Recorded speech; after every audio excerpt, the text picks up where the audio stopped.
How to create custom location on Instagram.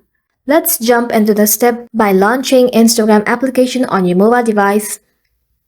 Now to create a custom location on Instagram, all you have to do is click on the plus icon on the bottom. Select a photo that you want to post.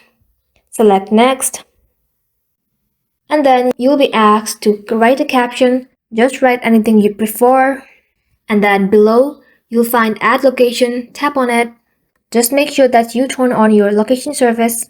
And now after turning on your location, you'll find the locations around you. Just click one that you want to post. And then below you'll find share option. Tap on it. Go to your profile icon. And then refresh it. And then tap on the photo that you have just uploaded. And then you'll see the location below your name. And that's how you do it, guys. Thank you all for watching it till the end. And stay tuned till our next upload.